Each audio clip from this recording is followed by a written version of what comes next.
పుష్పాల చెర్ల 10 గుంజులు ఊపితే ఊగుతాయి పీకితే రావు అన్నట్టు వేస్తున్నారట సిట్టు విచారణ.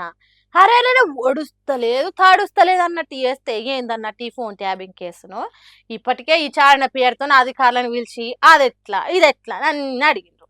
మొన్నటికి మొన్న హరీష్ రావును కూడా పిలిచిండు. ఇప్పుడు కేటీఆర్ ను పిలిచి విచారణ చేస్తారట. అందుకే నోటీసులు ఇచ్చింది సిట్టు. రేపు పొద్దుగాల 11 గంటలకు పని ఏమున్నా పక్కకు పెట్టి జూబ్లీహిల్స్ పోలీస్ స్టేషన్కి రావాలని ఖరాఖండిగా చెప్పిందట.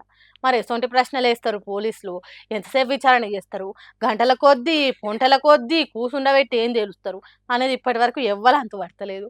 ఇక మాజీ మంత్రి కేటీఆర్ చిన్నగా ఏం సమాధానాలు ఇచ్చే బాపతి కాదు.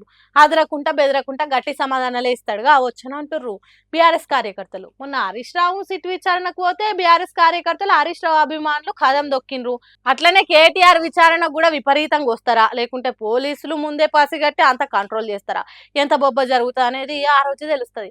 అయితే కాంగ్రెస్ సర్కార్ వచ్చి 2 ఏళ్లు దాటి 3వ ఏడులా అడుగు పెట్టిన ఫోన్ ట్యాపింగ్ కేసు మీద పోపు గింజంత ఆధారం బయట పెట్టలేదు.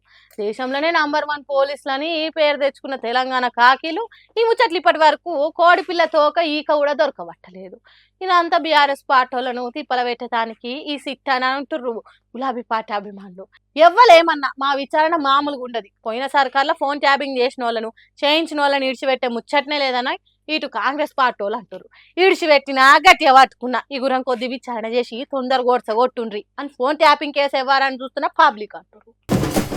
ఎడ్డేమంటే తెడ్డేమని, అవునంటే కాదని, కాదంటే అవునని అన్నట్టు ముఖ్యమంత్రిది ఒక మాట, ఉప ముఖ్యమంత్రిది ఇంకో మాట. ఒక మంత్రిది ఓదారి ఇంకో మంత్రిది రహదారి అన్నట్టే నడుస్తుంది తెలంగాణ పరిపాలన అని అంటున్నారు.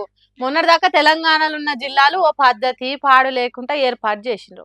వాటిని మార్చాల్సిన అవసరం ఉన్నదని అన్నారు. సీఎం రేవంత్ రెడ్డి కూడా చాలా సార్లు 33 జిల్లాల ముచ్చట ముందటేసుకొని సరి చేయాలి అన్నాడు. మంత్రి పొంగులేటి కూడా నిండు అసెంబ్లీలో సైంటిఫిక్ గా జిల్లాలను మారుస్తాం, రాష్ట్ర ప్రజలు కోరుకుంటారు, ఒక నివేదిక తెప్పించుకొని అసెంబ్లీలో చర్చకు పెడతామని కూడా చెప్పిండు. కానీ ఇప్పుడు ఉప ముఖ్యమంత్రి బట్టి విక్రమార్క అదంతా ఉత్తముచ్చట, జిల్లాలను మార్చుడు లేదు మన్ను లేదన్నట్టు చెప్పిండట.